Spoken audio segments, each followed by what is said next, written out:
Hello, good morning. It is Tuesday, March 10th, 2026. I am Manila Chan. That over there is Ted Rall. You are tuned into the Ted Manila Information Show, otherwise known as TMI Show for short, because we bring you way too much information about the most random things, whatever floats our boat, basically. I would say that's a fair description. Yeah. Ted? That's true. Sometimes it's politics, sometimes it's love, friendship, weight, Could be aging. weight. Yeah, we like those sorts of topics because I think there's so many political talk shows out there, Ted, and True. nobody talks about like popular science or popular sociology, like pop social, right? Like people don't talk about that stuff. And it's They stuff should we because it's encounter every day. fascinating stuff. Yeah. I agree. And it plays into everything of our daily life. So if you're new to the show, welcome. That's what we talk about on the TMI shows. It's not strictly politics, although Ted and I both come from a background of covering politics. So please stick around, see if you find this at all entertaining. We do it live Monday through Friday, 10 a.m. Eastern time. So please be sure to hit the like, the share, and the subscribe button. Today, Ted, before we jump into the stories, just want to point out, marks 150 years since Alexander Graham Bell made the first telephone call from his Boston lab to his assistant in a nearby room. Do you remember what he said? I do. Is this thing on? No, I think I forget the assistant's name, but he basically said, I need like whatever. Bob, I need you. Really? Yeah. Really? So, okay, so here's a little more on that, because just look how far we've come. Is that what he says? Like, so-and-so, I need you? Yeah. So not like sexually, like just sort of like something's up, like, bro, get over here now. That's the translation to 2026. That's, bro, get over here. I need you. So the breakthrough came just days after Bell received a patent for his telephone technology, 4 days after his 29th birthday. That's crazy. He was 29, Ted. Mm-hmm. He invented the friggin' telephone at 28, basically. He was tinkering at 28. Crazy, yeah. His successful prototype used acidified water to convert acoustic oscillations created by the human voice into electrical voice mimicking oscillations that could travel to a receiver. The design closely resembled that of the American electrical engineer Elisha Gray, a lady who unsuccessfully I'm not sure. Is that a lady? I don't think that's a lady's name, no? actually. Elisha with an E-L-I-S-H-A? No, I don't think so. Is it really? Is it one of these like Lindsey Graham? An old-timey or... Lindsey Graham? It is a gender-neutral name. Yeah. Elisha is not gender neutral. That's what the internet says. The internet it's a Jewish name. Tell you, or it's probably okay. Elisha Gray was a dude. Okay, this Elisha Gray, Elisha E-L, Elisha Gray. Oh, too bad. Because I thought it'd be funny if it was a woman. Who unsuccessfully contested Bell's patent in court. Bell went to commercialize his telephone by founding the Bell Telephone Company, which eventually became the American Telephone and Telegraph Company, or better known now as AT&T. Nearly 100 years after Bell's first phone call, Motorola engineer Marty Cooper made the first cell phone call. So look how far we've come, Ted, with the phone call. Although, look how far we've gone, Manila. I mean, just think about it. We invented the phone. The phone is American, whether you think, Gray was fucked over by Bell or not, right? But either way, is Gray not American? What?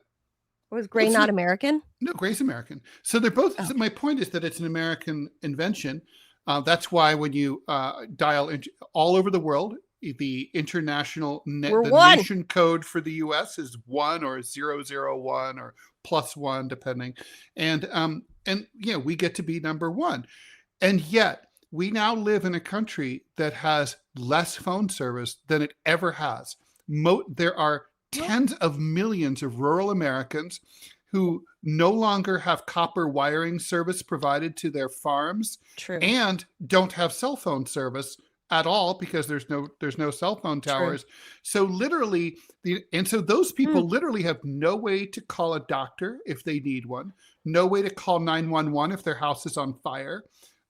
They literally have been cut off. Good point. We are literally, the United States is moving backwards when it comes to our ability to reach out and touch someone. Strong point, and especially in the more rural places near where Robbie is, on the reservations up in Montana. Ain't nothing. I mean, you were out there recently, Ted. So you. I mean, Robbie lives in a city, but in a small city town, small city, but beyond him, out on the res, it looks very not connected. Right. Just say. Yeah, we're not connected. That was the old New York telephone logo. We're all connected, New York telephone. But not anymore. Gay.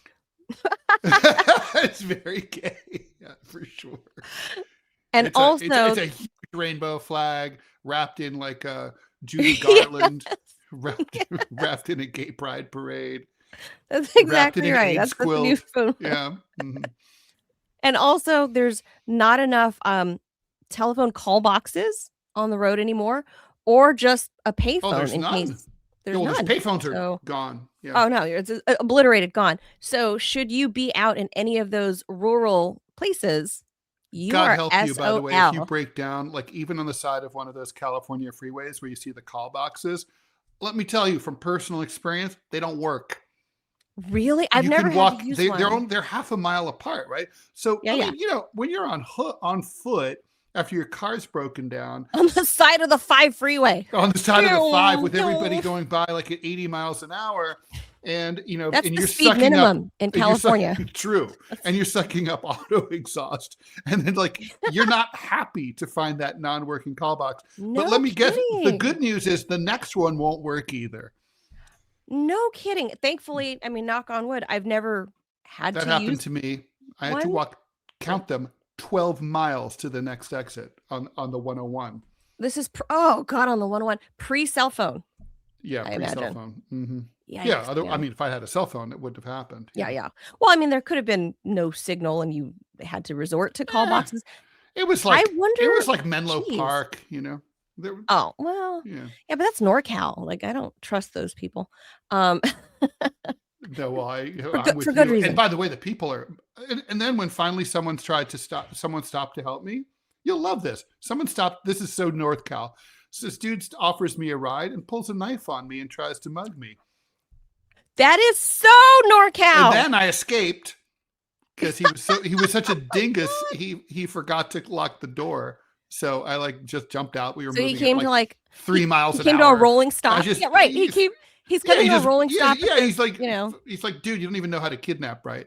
And then I got back to my car after walking the 12 miles and then getting a cab back to my car. And finally a state trooper's there, a chippy. Giving you a ticket. No, she pulls a gun on me. If I'd been black, she would have shot my ass for sure. She pulls a gun on some white and I'm like, it's my car. And this is how dumb she is, Manila. She goes, let me see the keys. I'm like, okay. And she's like, okay. I'm like, well, I have keys. It could have been any keys. Right, exactly. Fucking. Even house keys. Fucking brainiac. What? Yeah. Well, I mean, that be the motherland, Ted. Don't diss. No. There's a lot of other you guys should really let Northern California fly free though. I know. They're the ones that wanted to leave us in SoCal. And you should be like, we should have let them. We should have let them. We're like, we'll keep our good food and our chill culture in the South, and you guys go be your uptight NorCal fleece-wearing bitches. Like whatever you Patagonia fucks, go. Like go for it. See ya, Columbia Sportswear, whatever.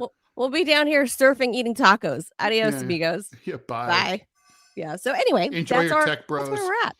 There's your little news tidbit, or not news, but historical tidbit of the day. 150 years since the phone was invented. So, all right. With that, Let's hop to the news. Oh, Robbie says, what is Patagonia? It is a high-end, expensive winter wear brand. That winter like wear? I mean, it's not. I would just say it's outdoor equipment. It's yeah. It's fleecy. It's camping gear, right? Yeah. But a lot of people, it's people like a lot It's of for hiking, snowboarders, hikers, people that do outdoorsy stuff. But it's like a very shit. Expensive. Yeah, I guarantee you, Robbie, you're in the Patagonia belt.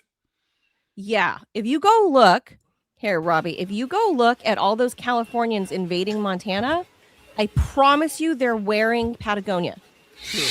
Well, Kizzy likes to go to thrift stores, so odds are she's bought it. I just have no idea what it is because I'm a typical guy. Yeah. Like stuff just appears in the closet. If you find Patagonia on secondhand, like that's a steal. Get one. Well, there's skin. Well, skin here is really popular, and yeah, so I know. Surprise me. So yeah. So honestly, Patagonia does make good shit. Oh, it's really nice. I'm more partial to REI, but that's me. Oh, we have an REI now. Yeah. Well, yeah, because of the environment that you're REI in. is also it's also employee owned, right? So it's it's much better for or at least it used to be. I don't know if it is still. Yeah. Kalispell, unfortunately, is turning into a miniature version of Missoula, and I hate it. Well, I know. I would love. Now pay attention to the brand. It'll say Patagonia on there over their heart. Okay. Hey, can we keep the illegals and then just deport like 50,000 Californians, all the Californians from Flathead County? You're getting flexible. Yeah, sure. What? Why not? Look at Ted and I are wearing you down. Not to mention with that trade-off, the food would be better.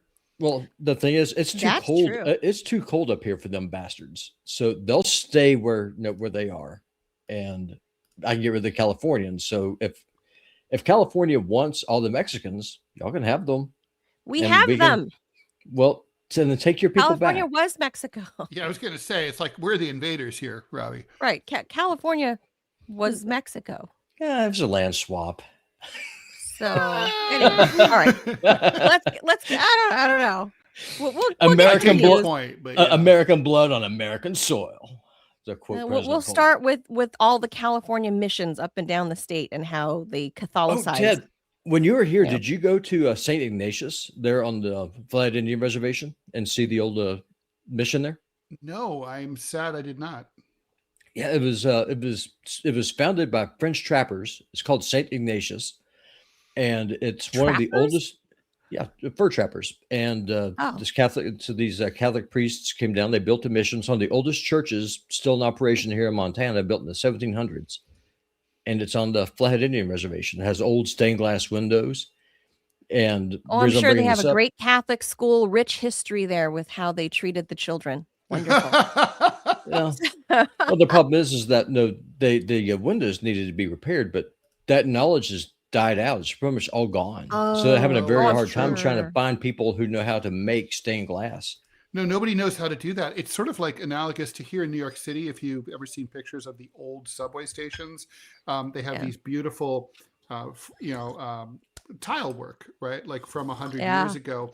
And a lot of it was done with symbolism because a lot of New Yorkers were illiterate, illegal. They were legal immigrants, actually. Some illegals, I'm sure.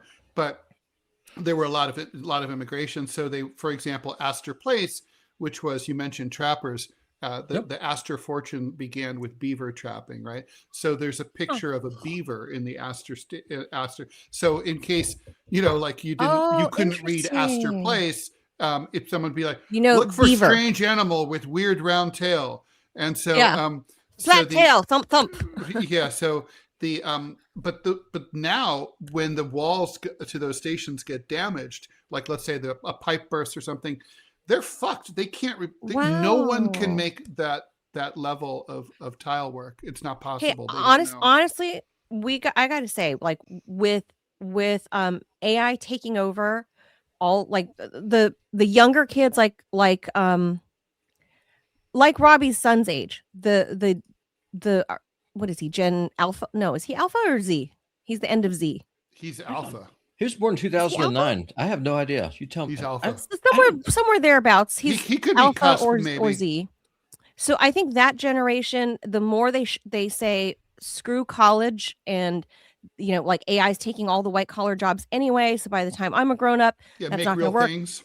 They're going to go back to being craftsmen and making real. God real bless things. from your lips to God's ears. I mean, I had a friend. We went to high school together in Ohio, and he was an artist, and he was like an artsy fartsy pretentious dude.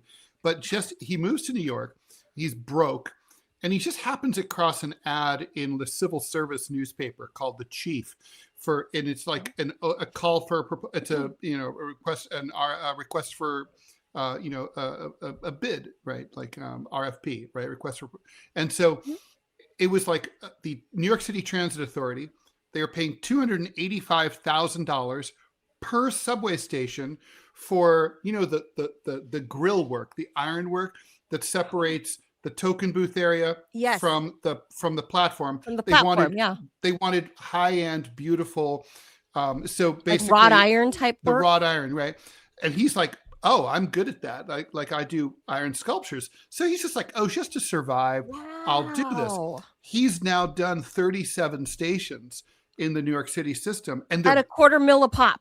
Oh, now it's more, but they're beautiful. I mean, he's making bank. He does 2 of these a year.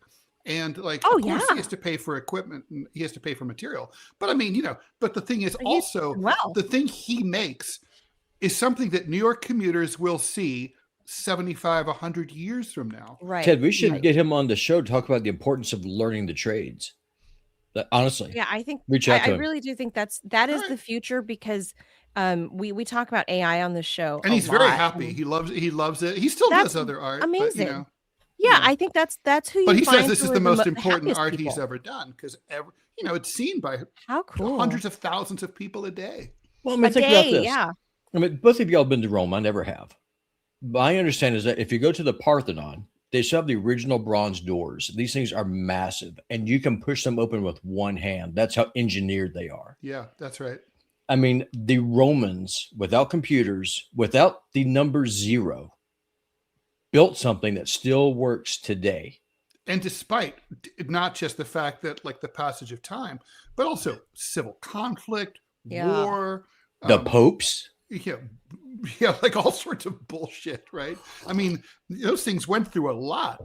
Yeah, one of the reasons why Rome is such a ruin is because popes, they would go in and they would order the civilians to tear down the old Roman buildings to build new churches. Right. So they used Rome. They viewed them as quarries, basically. They destroyed. That's why the Colosseum looks the way it looks. Well, that and earthquake didn't help. Cool stuff. But before it's like, we why cut stones from scratch when you can use pre-cut stones? Well, it's called recycling, reduce, and reuse. That's anyway. True. Well, then you restore what you already have. Stuff. So look, that's the takeaway here, is that Well, Robbie, as a Christian man, youngest generation how would you feel about that if you were the Roman administrator of Rome? Let's get rid of the pagan shit and put up good Christian shit. No, don't answer that. We have to go. No, we don't. So to answer your question, we do. Culture matters. Quick answer. Your history matters. I am fundamentally against the destruction of art for destruction's sake. I think it is it's one of the most destructive things that you can do is erase a people's memory. There's nothing worse, because like how they pulled down General Lee's stuff all around here in Northern Virginia. Yeah, I mean all of it. So you liken it to that, yeah. Yeah, well, you would have left up the old Lenin statues in the Soviet Union. Oh God, yes. Oh yeah, I would too. Because then you're able to go. I would leave them up because I like them. But, well, the thing is, you'd be able to go in and you'd be able to discuss and talk about who is this guy, what is that, why does he have a statue? Yeah. One of the greatest crimes of the Fourth Crusade was the destruction of all the art. There's no greater war crime in the history of humanity, in my opinion, than what those Catholic fuckers did at Constantinople when they not only looted the city, they destroyed the art. They melted everything down to make bronze coins. They had statues that were made in ancient Greece depicting Hera and depicting Hercules. things that can never ever be happen with the replaced. Israelis in bombing? I forget the cultural site in in Persia. Iran. Yeah. Didn't they just do that? Yeah, they did. Yeah, but I mean, it's a little bit more intimate though. Whenever you pull a statue down, and then you like that crazy black psychotic lesbian, I'm going to call her an artist, who completely maligned the statue of General Jackson, just turned into this grotesque monstrosity, like half animal, half monster, half snake. I don't know. Not even the Vandals did that, and I mean that's reminiscent of what the Fourth Crusade did. Did this happen during like the BLM? It happened last year. Yeah, it was last year. And she got all sorts of awards for it. And basically it was meant to be. I mean, in a weird way, it's like it is more extreme than just melting it down. Because at least if you melt it down, well, the memory sort of stays the way. This is more like desecration. But it is desecration. 100%.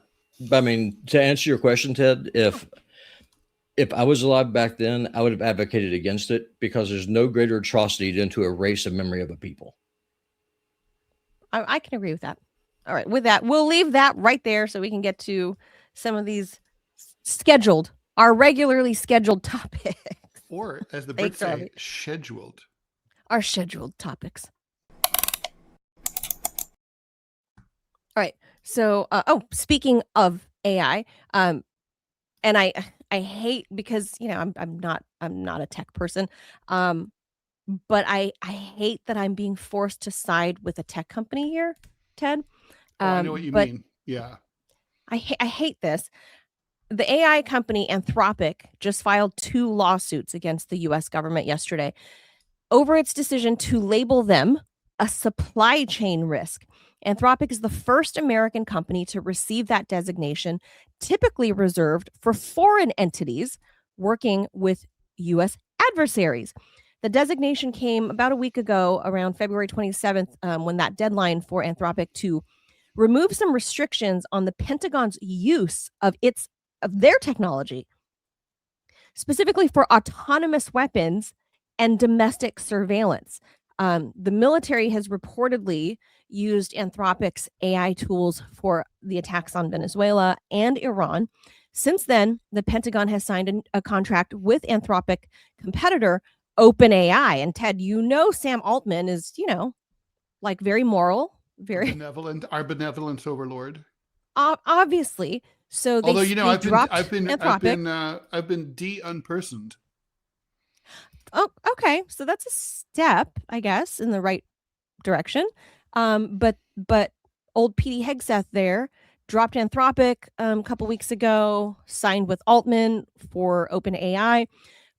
But then OpenAI also says we're going to build guardrails into our system codes as well. So barring judicial intervention, government contractors like Boeing, Lockheed Martin, and Palantir have to cut ties with Anthropic or lose business with U.S. agencies because, this new designation. And this includes agencies like the DoD, State Department, Treasury Department, basically everybody. So most of Anthropic's $14 billion in projected revenue this year was coming from business and deals with government agencies. So here's why. If you're wondering why this lawsuit matters, government control over technology. If the government can label a company a security risk because they're not getting their way, right? And the government can then demand access to that company's systems, it gives official power over private technology companies without oversight. That's the government coming in and just taking your IP. That's like the government coming in and saying, Ted, we want all your files. We want access to everything. We want to be able to draw just like you. Cool? Right. Capiche? Capiche. And we're not going to pay you. And we're not going to pay you. We just want full access to all of your files. There's a risk of abuse of power. How could that ever happen, Ted? Future administrations could use this authority to target companies they disagree with politically. Well, that's what this is. That's exactly what this is. Exposure of sensitive code. AI systems obviously are built from highly valuable source code and algorithms. Why it is that Anthropic was targeted this way, right? I mean, Anthropic has 2 rules that the Trump administration and Pete Hegseth took issue with. First of all, they don't allow their tech to be used for mass surveillance that could be used to target dissidents, and they refuse to use their technology to be licensed for the use of self-targeting drones. In other words, that's what I said at the top. A drone that would let chooses its own targets.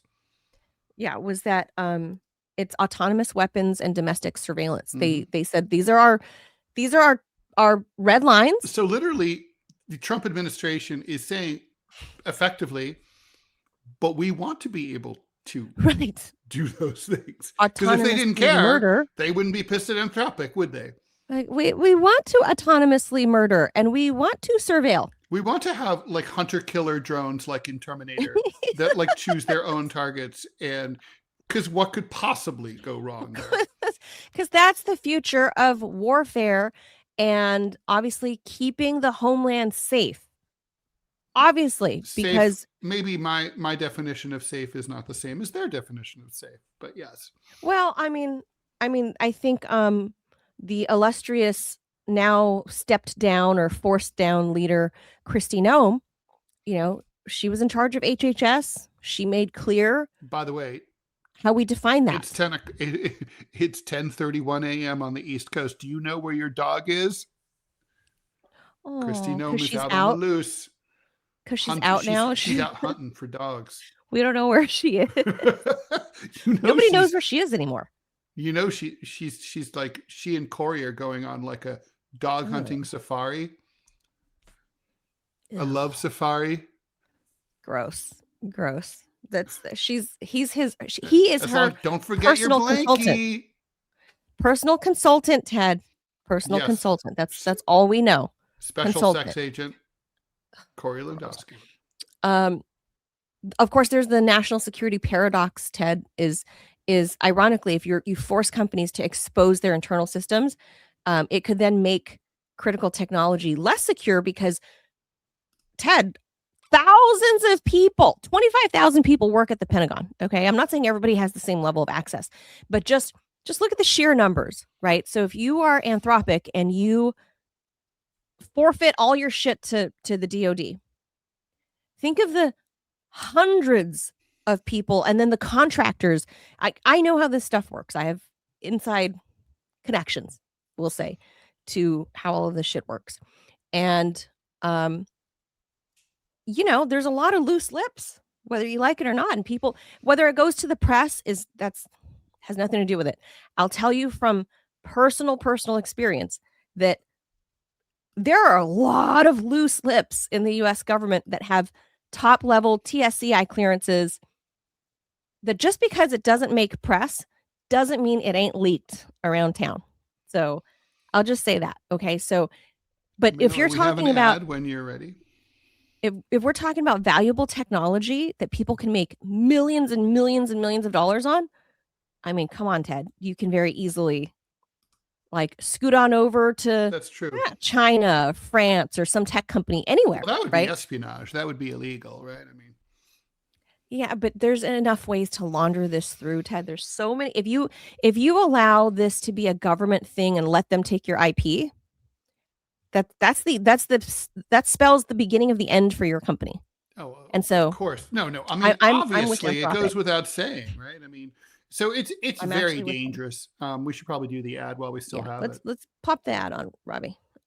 Oh, Ray, thank you for the donation. Ted, did you hear Jello Biafra had a stroke? He's okay and coherent, recovering now. Lead singer of the Dead Kennedys, one of my absolute favorite bands of all time. Oh, he had a stroke. Okay, I did the artwork for one of Jello Biafra's albums. For the CD insert. So yeah, I mean, there's a personal connection there. We've known each other for years. I'm really sorry to hear. Thank you for that information. I'll reach out. Well, Ray's our local band aficionado. All right, so here's from the sponsor. Here's a little inside scoop that many creators are talking about behind the scenes. It's actually one of the reasons we're using Rumble. They made a way to super chat creators. So we get paid immediately and without any fees. YouTube and Twitch take up to 50% in fees when you tip the creators. This method here on Rumble takes none. That's right, the platform takes 0 fees. We keep basically 100% of what you send to the show. You can super chat with Bitcoin, Tether, USD, or even Tether Gold stablecoin. The tip will show up directly on our Rumble chat, and then we'll do our best to read them. The tip will show up directly, like we just said, and then Robbie will be able to put it up so everybody can also see and read along.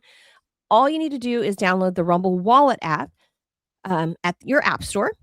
Send the tips to your favorite creators. Hello. And then you can wallet.rumble.com. You can go there, or you can download that app directly from the App Store itself. So what an amazing way to get rid of the middleman and help the creator economy and all your favorite creators right here. Shout out to Rumble for making this disruptive technology and perfect with. I wonder if that came up because we were talking about Anthropic. I mean, ooh, that's a good question. I don't know how it real works. time. Real time. I mean, that's how all these social platforms, video platforms, they hear. I mean, the machines can hear what you're talking about, and they will give you relevant ads. So, quite possible. All right, let's move on to the next topic.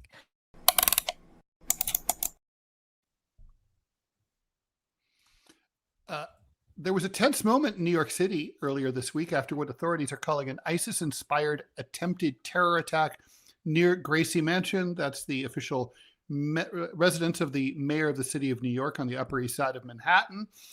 Demonstrators had gathered for a rally, and counter-protesters showed up as well. In the middle of the clash, investigators say that 2 dudes allegedly brought their own homemade explosive devices to the scene. According to prosecutors, the suspects, Amir Balat, 18, and Ibrahim Kayumi, 19, traveled from Pennsylvania to New York. They say they were inspired by ISIS, otherwise known as the Islamic State. They say that one of the suspects threw an IED into the crowd, while another device just ended up getting dropped on the ground like litter. It's New York City. Who's going to notice during the commotion? Investigators later located a third device in a nearby car. The bombs were built using TATP, an unstable explosive, sometimes called the mother of Satan, not because it's the mother of Austin Butner, but because of how volatile it is. Authorities say the devices were packed with screws and bolts that could have turned them into shrapnel had they detonated. That's the same kind of device that was used analogously in the Boston Marathon bombing. Fortunately, none of the devices exploded. The police tackled and caught the suspects at the scene. There were no injuries. The prosecutors say that one of the suspects said that they wanted the attack to be bigger than the Boston Marathon bombing. That's the 2013 attack that killed 3 people and injured hundreds more. So these dudes are going to face terrorism charges, use of a weapon of mass destruction, and providing support to a foreign terrorist organization. Those are very serious charges. The Mayor Mamdani was not around. The officials credited the cops for doing a good job. Investigation is ongoing. So obviously lone wolf, or in this case, dual wolf, terrorist attacks are still an issue to worry about, and ISIS is still around after all these years. I thought they were decimated, Ted. I thought. Well, ISIS is, of course, an idea, right? There, you don't really, go so much to join ISIS and get trained as you sort of just download your own to-do kit from the internet, and then print out your flag, and that's how you join ISIS. ISIS is, it's like you can join up yourself. I'm not recommending this. I don't think it's a good idea.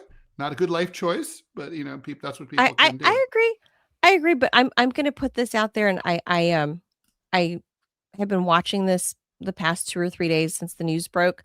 I am very suspicious of how these 2 boys came to be. I think one of them, if not both of them, are from Pennsylvania. So they drove up to the city deliberately to go hit this planned demonstration, right? That was like an anti-Muslim demonstration. Yeah, outside of some serious like right-wing fascist buttheads. So yeah, then these kids are obviously Muslim kids. They're 18 and 19 years old. And yes, legally, are they legal adults? Sure. But to any one of us over the age of 35, they're literally young enough to be your sons. So they're kids, right?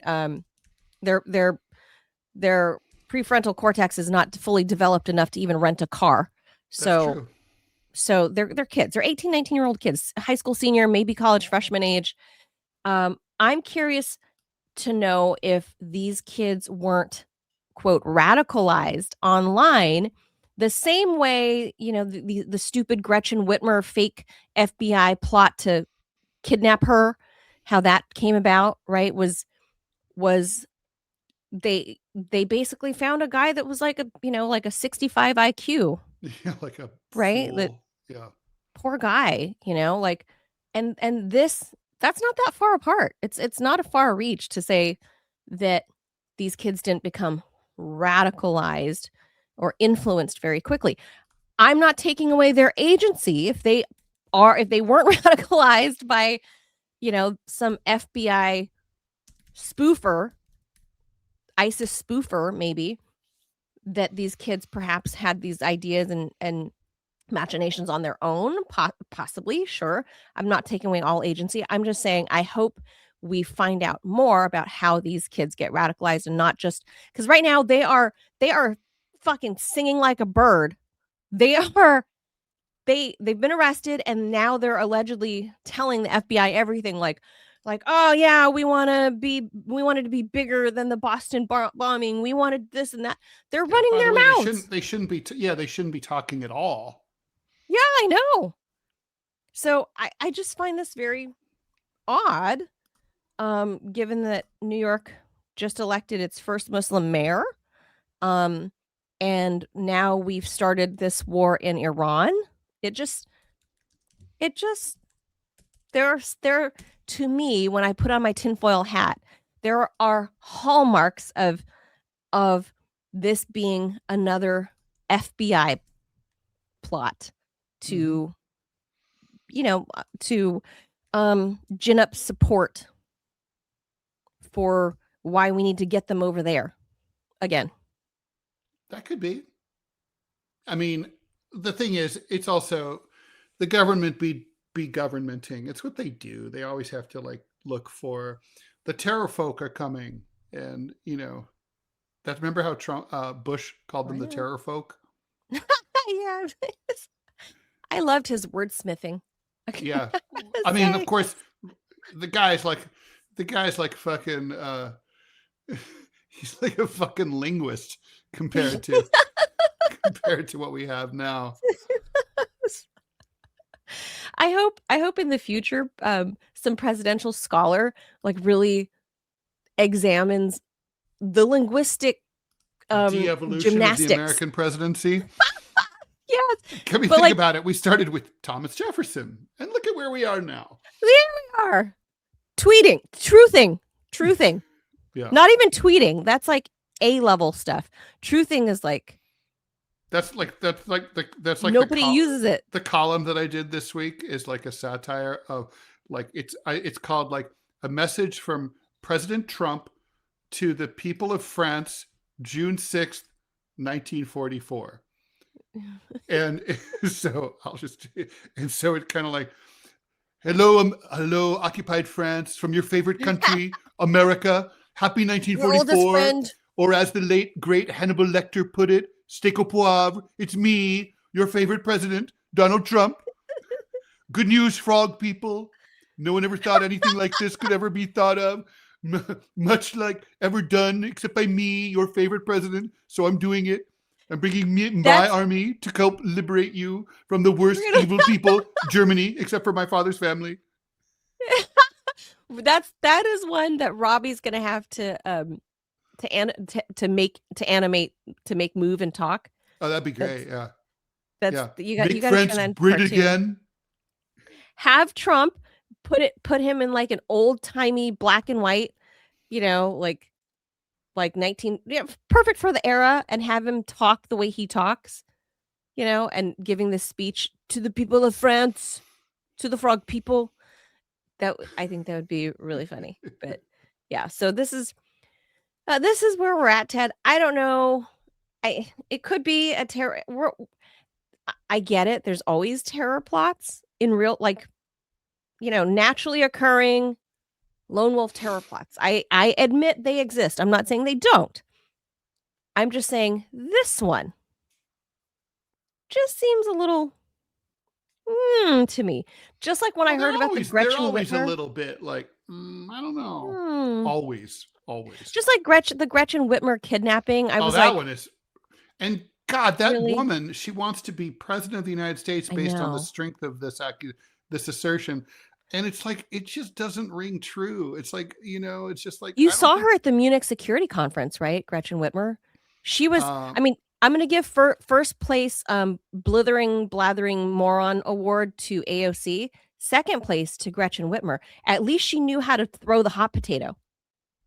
Whereas AOC was like, Gretchen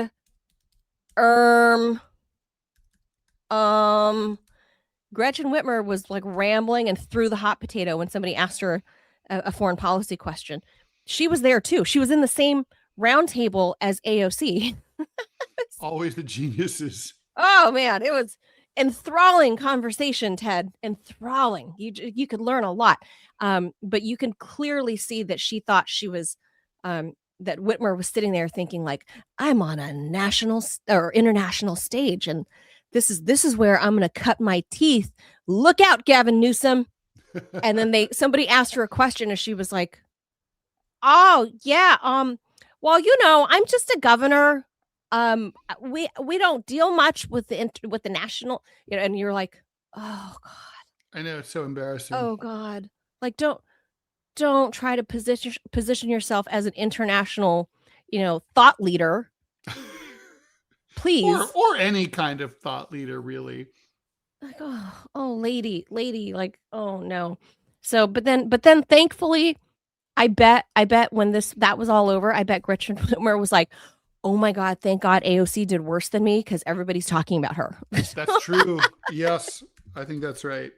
So that's what happened there. But you got to look that up if you guys missed. AOC stole all the oxygen out of the room, but you guys got to see Gretchen Whitmer's answer and how she threw the hot potato at the congresswoman. It's really so great. It was magnificent. And I went, wow. And then AOC, that's where she stumbled and was like, and yeah, that's how that came about. All right, let's move on. Okay, here's one that out of my former world that I dabbled in, Ted. I don't know if you followed any of this because, New York City guy.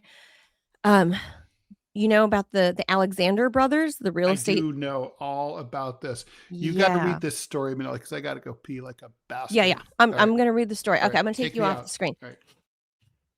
Okay, so for those who are not following, these young guys, the Alexander brothers, there's 3 of them in New York City. They're like well-to-do, tall, good-looking real estate salesmen. They're agents and party boys. Okay, so here's the story.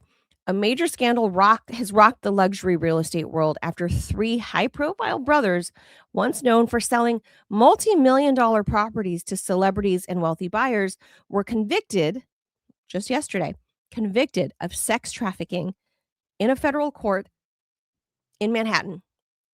The case centers around Tal, Oren, and Alon Alexander, the men who were once prominent figures in elite real estate circles in New York City, in Miami, and Aspen. A federal jury, this is federal, okay? This is not like a New York state case. This is a federal case. Found all 3 men guilty after a weeks and weeks long trial that included testimony from almost a dozen women, I think, describing a pattern of abuse stretching years back. So prosecutors said that the brothers used their wealth, their status, and access to these exclusive parties and, like high-end restaurants and clubs to lure women into situations where they could then be isolated, drugged, and then sexually assaulted. Victims described being invited to, these luxury events, yachts, things like that, private apartments, lavish trips, settings that investigators say were used to facilitate all these crimes. During the trial, the women testified about encounters with the brothers, telling jurors that what appeared to be these glamorous social events turned into this nightmarish sexual assault. So prosecutors argued that the brothers followed a consistent strategy: invite women to upscale events, provide them with excesses of alcohol, drugs, whatever, and then exploit them when the women were passed out. The defense pushed back, claiming that the encounters were consensual, portraying the brothers as wealthy socialites who lived recklessly, but they didn't commit any crimes. But also, I'm going to add this, is that the defense also tried to say these are gold digger chicks, right? Well, that was probably true. No, here's the twist. These girls are not nobodies. The girls that all testified against them were women, I should say women. Many of them at the time were slightly underage and come from well-to-do circles themselves, Ted. They're like their daddy's girls of, like rich, they're rich kids. These are rich kids. So the vast majority of these women are actually, they want for nothing, Ted. So that one falls flat on its face. So the defense, they shouldn't have, they pushed that narrative a lot, saying these are gold digger chicks. But then prosecution came back and was like, oh, really? So-and-so's daughter, like the CEO of whatever, his daughter is a gold digger? She's not an heiress? So that kind of fell flat. But after several days of deliberation, the jury rejected all those arguments, returned the guilty verdict on all the biggest counts. The verdict represents a dramatic fall from grace for these guys.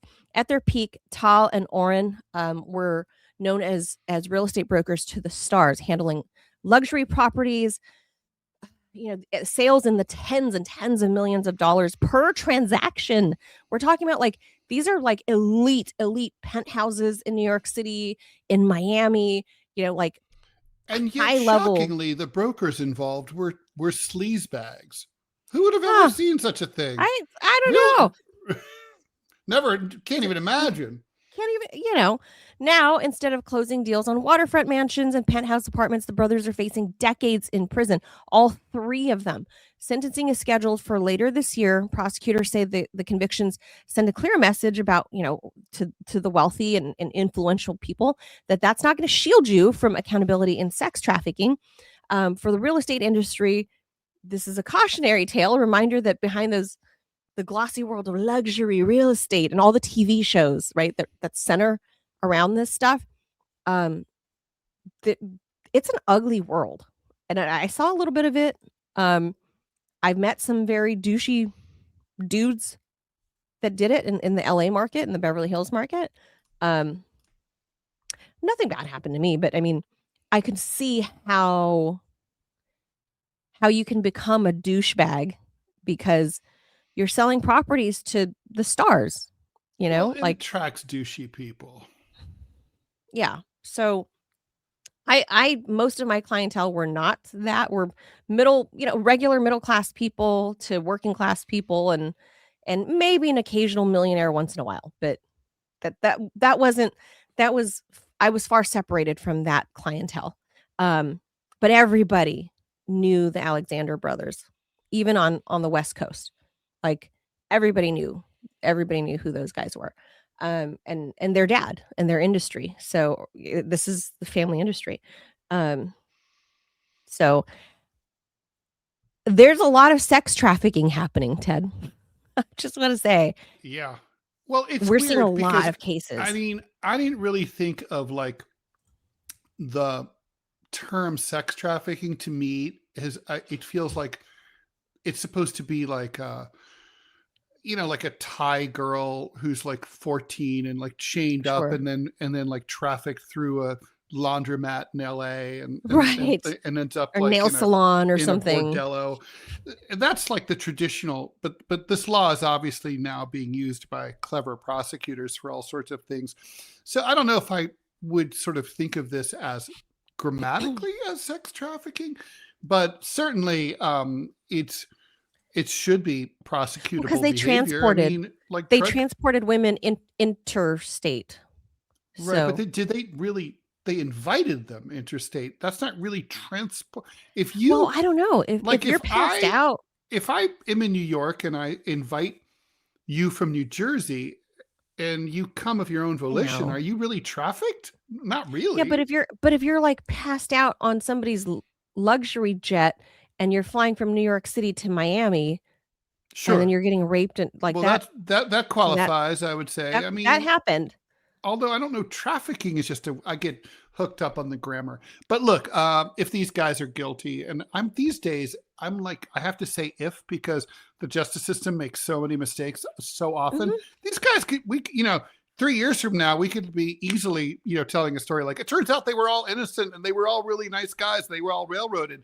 I mean, we don't know, but we weren't on the jury. We didn't do it, but let's assuming they're all guilty. We didn't see all the. But this kind of behavior is a lot more common. Like whether you're talking about Puffy or, Epstein, obviously, or Bill Cosby, this is a reminder that, like, honestly, if you're a young girl or you are friends or related to one, you should be really aware of the fact that, like, if some guy's like, oh, there's going to be an awesome party, you should come, you should be, vigilant. And, not everything is as it seems.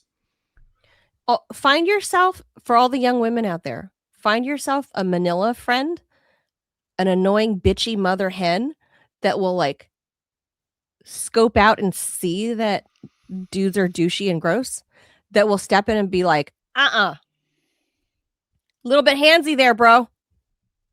I was that friend. We had fun, but then when you're trying to take my friend away by herself, when you're pulling her out to the valet, waiting for your car, and she's clearly drunk, no,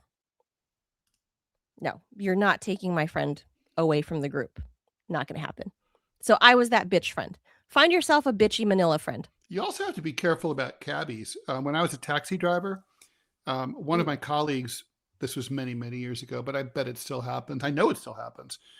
He was bragging to all of us, and we were appalled. Like, oh, whenever I have a girl who passes out drunk in my back of my cab, I fuck her. And I'd be like, what? Like, you do what? Oh, and like, God. we couldn't even report him because, it's 1984 or whatever. I mean, right, who's the victim, right? What's her name? Where'd this happen? You can't, there's nothing to report. So on that note, I think just this week, Uber lady or whatever they call it, Uber lady or Lyft lady or whatever, where it's female passengers can request female drivers. Yeah, I don't think that's necessarily a bad idea. It's also like you got to be careful. Like, a cabbie is not always going to be your friend when you're you drop in drunk after a wild night out. I mean, look, as a cab driver, I had more drunk people, mostly women, because women, it tends to happen to more than men, who passed out in the back of my cab. And, it was like a dreadful experience because you're like, oh, fuck, I'm going to end up. First of all, I have this person in my cab. I don't know where they belong. Right. And fortunately, it like, how do you get them out if they're passed out? Like, do you drag them out? Well, so fortunately, when it happened to me, it only happened to me a few times where I wasn't unable to wake them up and get them where they needed to be. And when that happened, fortunately, the destination was a doorman building. So I was able to go and get the doorman and say, do you know this? Do you know her? And yes, she lives in this building. So he'd help me, and then we'd bring her in and he could open the door and we'd put her into her apartment. And I remember on like when this happened, at least on one occasion, the guy like opened up her purse and he's like, you deserve a $20 tip for that. And I was like, you're right. And so, that's it. But like, so it all not every out. cabbie is Ted Rall circa 1984. Right. And not every doorman is like the guy I dealt with. I've told you the Uber stories. But if there's no doorman or whatever, there's no one to, I mean, it really. What do you do? Leave her at the stoop? Like, no, I remember, my backup plan would have been to go to the police precinct and just let her stay in the drunk I don't know what I'm supposed to do, but I got work to do. Can you guys take her? Right. And, I got fares to pick up. Put this and one then in the also you're thing. going to end up with puke in the back of your cab that you're going to have to clean up. Gross. It's just gross. People don't think about the cabbie. Like I would be mortified, but like nowadays it's like not only the cabbie, you have the Uber people and the Lyft people, which they're not all benevolent. So they're not. No. So first you face a threat from. I mean, if 95% of them are benevolent, that's still not good enough. You know what I mean? No. Yeah. First of all, you're facing threats from dudes trying to drug and rape you, like apparently the Alexander brothers, or at the random dudes at the club slipping a Mickey in your drink or whatever. But then you try to go home and you're trying to Uber home, and I'll tell you from personal experience, when Uber was brand new, a weird Uber guy that had a BMW 5 Series was creeping me the hell out.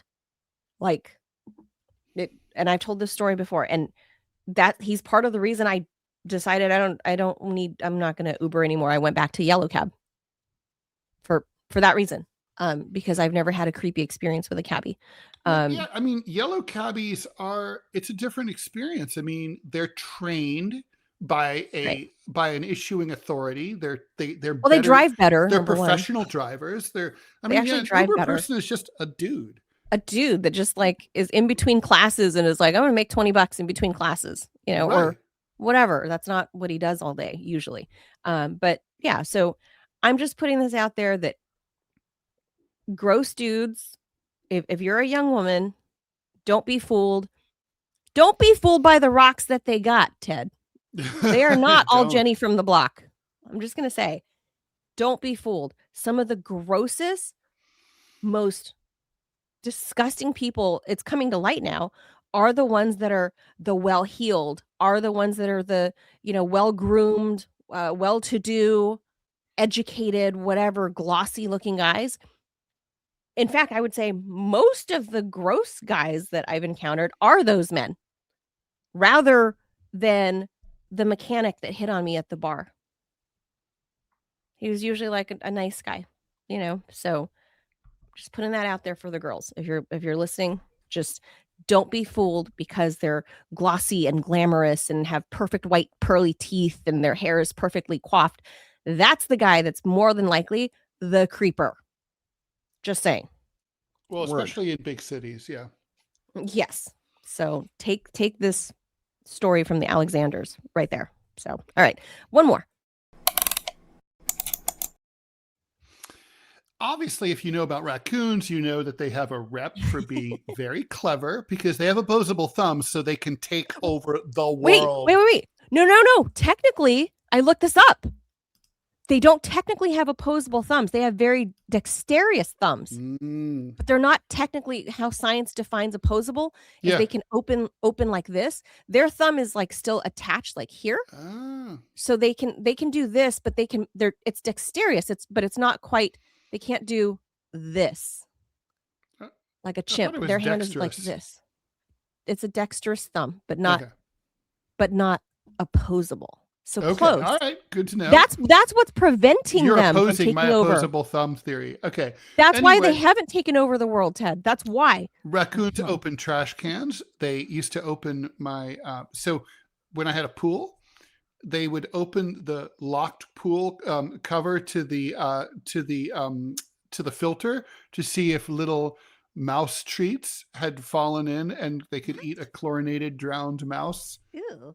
Because you know how mice will fall into your pool and then drown. And then I've never had a pool. Mice they end up in your pool filter. And what's really clever and weird was they would then leave the cover at an exactly a 45-degree angle on top of it. So anyway, raccoons are smart as shit. They're really cute. Yeah. New research suggests that they might just be enjoying the challenge. Scientists found that raccoons might solve puzzles simply because they enjoy it, not because they're hungry. In a new study, researchers created a special multi-access puzzle box with several different mechanisms: sliding doors, latches, knobs, and so on.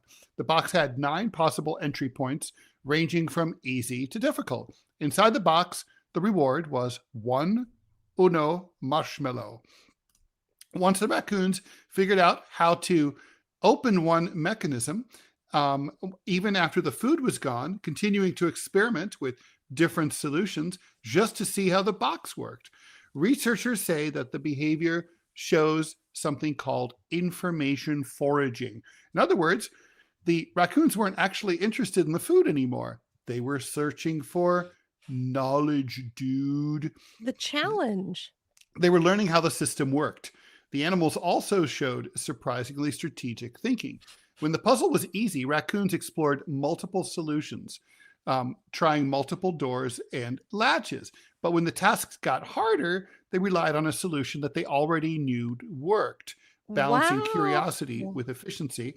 This kind of decision-making is something scientists usually associate with higher level cognition, even in humans, not something we typically see in Pete Hegseth's office, for example, but maybe we could replace him with a raccoon. High executive function, Ted. High executive function. Raccoon would definitely do a better job. Researchers say these mental skills may help explain why raccoons thrive in cities. Their sensitive, highly dexterous forepaws allow them to manipulate objects like handles and latches, the same kinds of mechanisms humans build into trash cans, gates, and containers. Combine that with the physical ability, with curiosity and flexible problem solving, and you get an animal perfectly suited for urban life. So they solve puzzles just for fun, not just to get a yummy marshmallow treat. They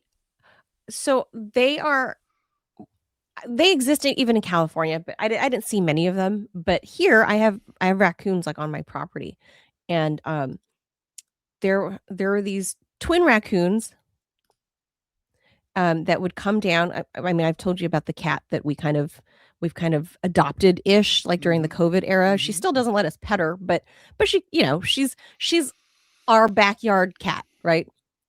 But they were tiny little baby raccoons. These I forgot what we called them, like Rocky and Racky or something, because they were just really cute. They appeared in our back door one day at the sliding glass door where the cat normally sits and asks us for food, right? They just appeared one day, 2 of them, and they were like clawing on the screen and just like looking, peering into the kitchen, right? Just like, and I was like, oh my God. A part of me was like, oh my God, I just want to go grab them, because they're little, 2 little twin ones. They're little tiny little things. And I thought, cute guys. Oh my God, I want to go pick it up. But I was like, oh no, because they're wild animals, no, and they probably scratch me, and what if they have rabies or whatever.